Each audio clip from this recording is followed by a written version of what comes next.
Welcome to 99th Monkey Liberty News for Tuesday, March 4th, 2014. The first article I'm referencing today is from Fox News Insider. Judge Knapp explains the danger in new SCOTUS ruling on police searches.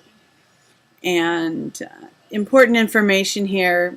We've mentioned that before, but this is a little more specific and updated.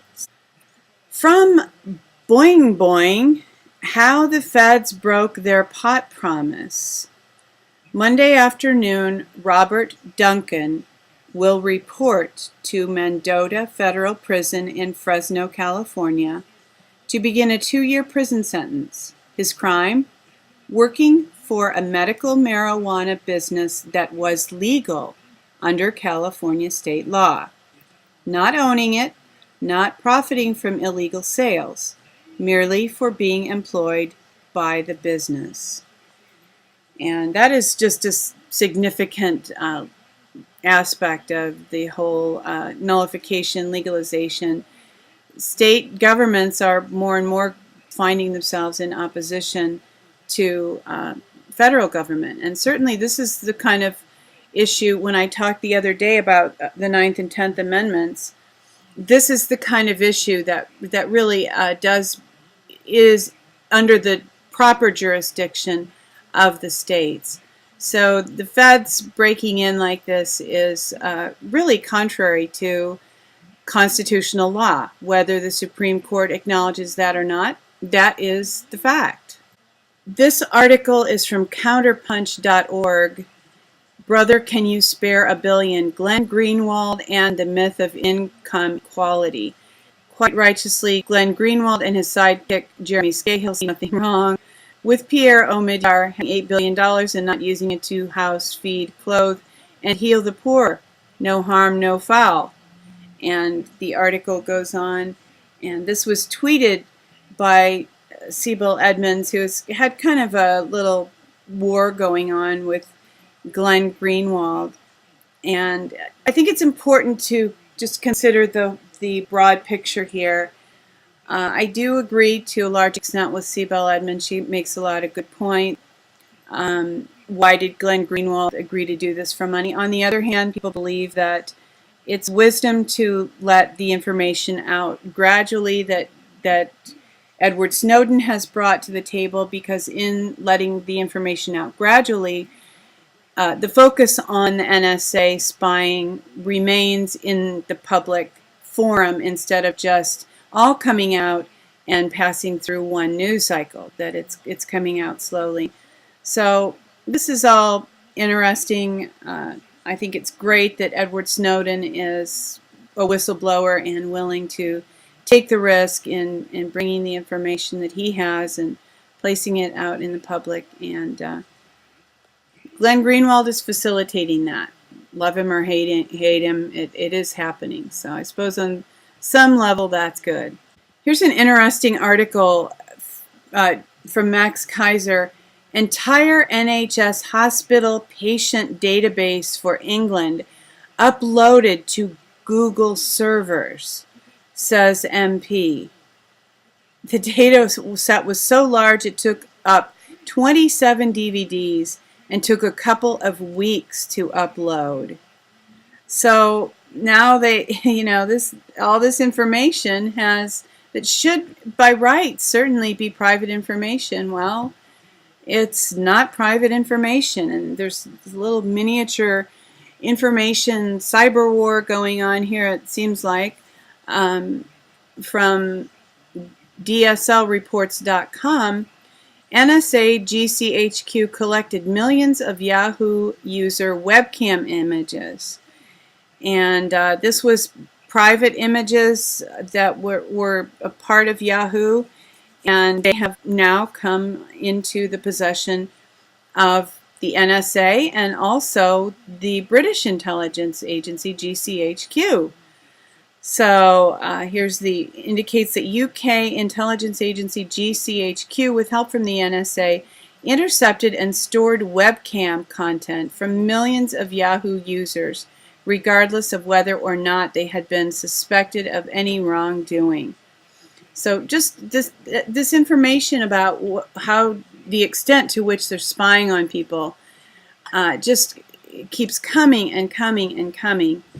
And of course, a lot of young people use Yahoo and put a lot of private information there. And now that these spy agencies, government agencies in Great Britain, have that information on young people in America, that is not good news, because the government people in the UK do not have a very high regard for protecting young people from mail online. Number 10, Aide arrested over child porn. Police quizzed 62-year-old who advised Cameron on web filters and was tipped for peerage. Peerage means that he is going to be made a lord, basically, included in the, the peerage, the who's who related to royalty in England. So here's the first paragraph. One of David Cameron's closest aides has resigned after being arrested on child pornography allegations. So this information continues to come out. All the people who were surrounded Jimmy Savile, and there's just a huge extent in the UK of child porn and pedophilia among the people who are running the government there.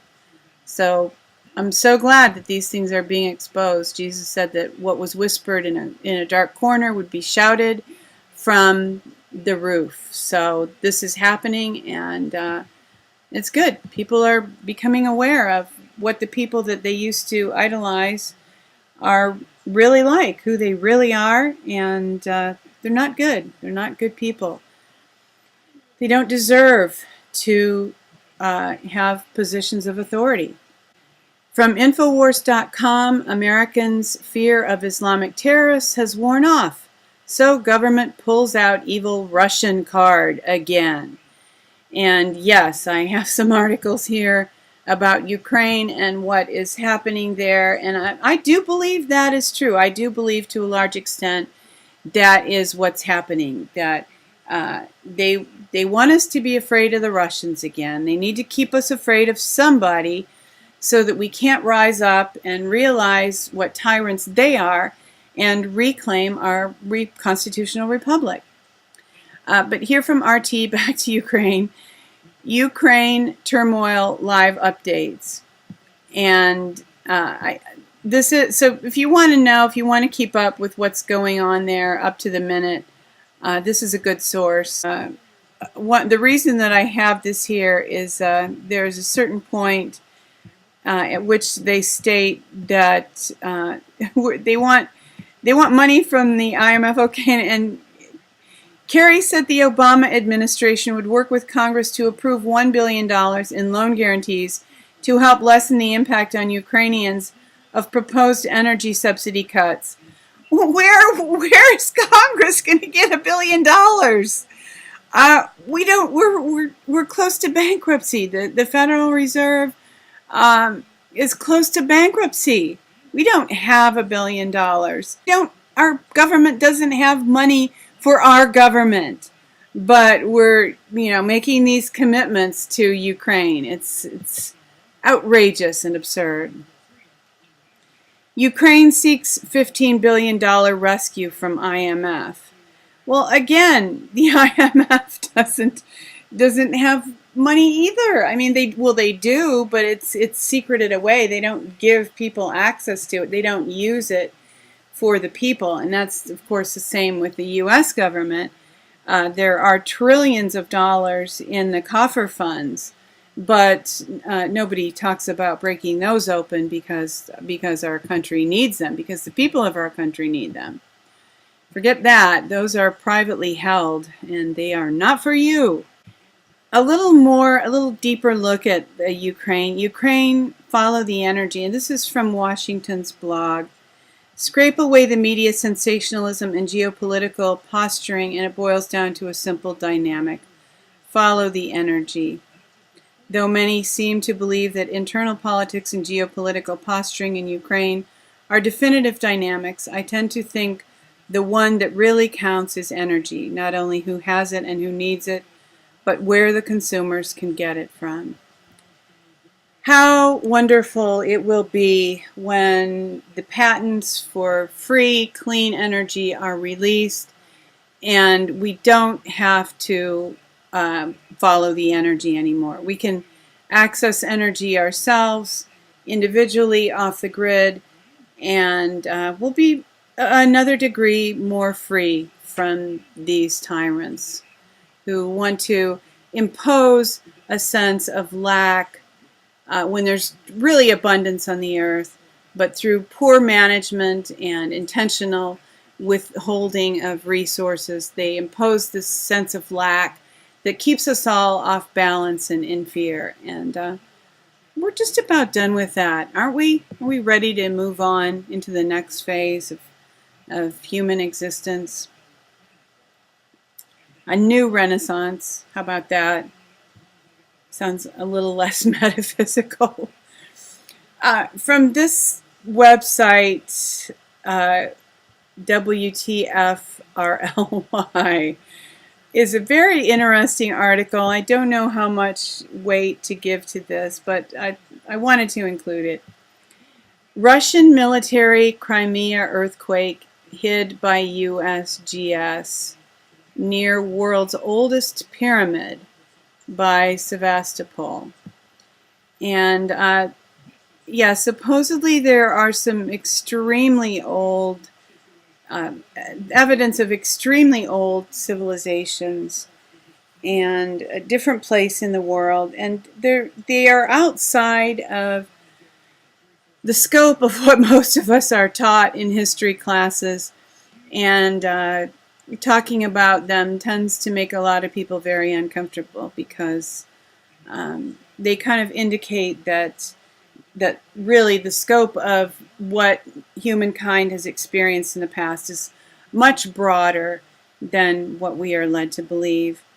And hopefully this ancient pyramid will survive, and in spite of everything, and we will learn from some of these ancient societies. I have a friend who used to tell me about the libraries at Alexandria. There were more than one, and there was more than one fire.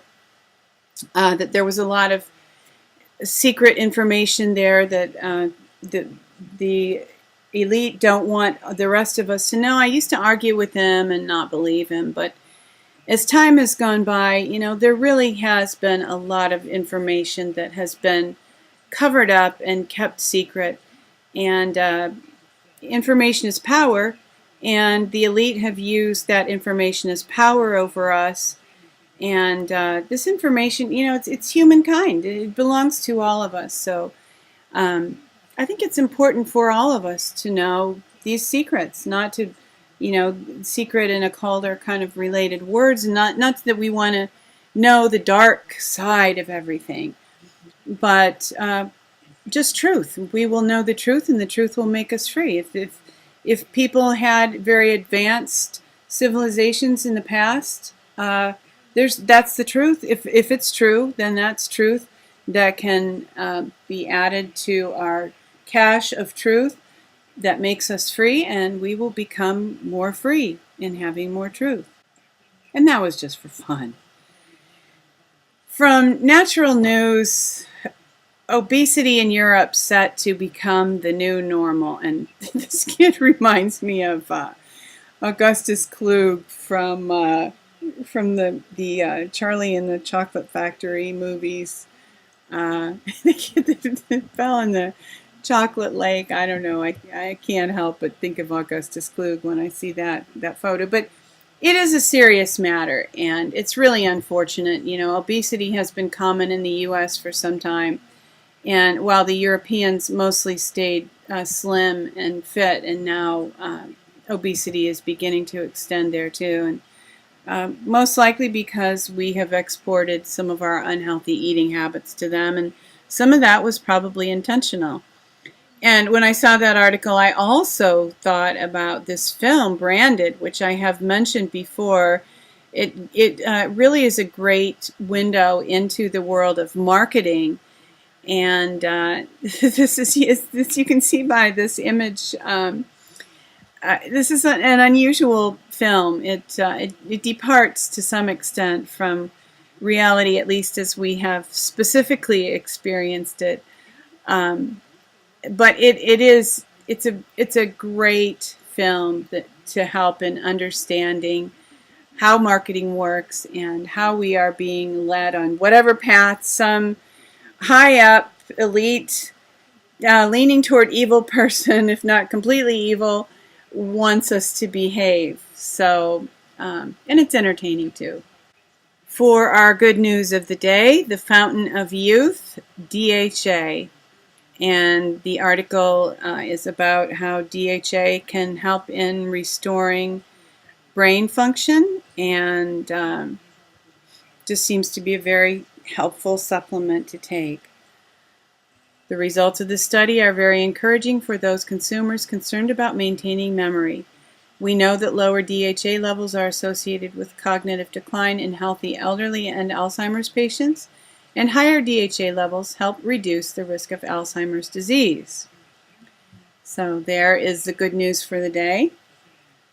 It's possible to find supplements that will help you to preserve youthfulness, and especially mental youthfulness in this case. Thank you for tuning in for today's 99th Monkey Liberty News. Weeping may endure for a night, but joy comes in the morning. Hoping that you will love one another, take care, and insist on liberty.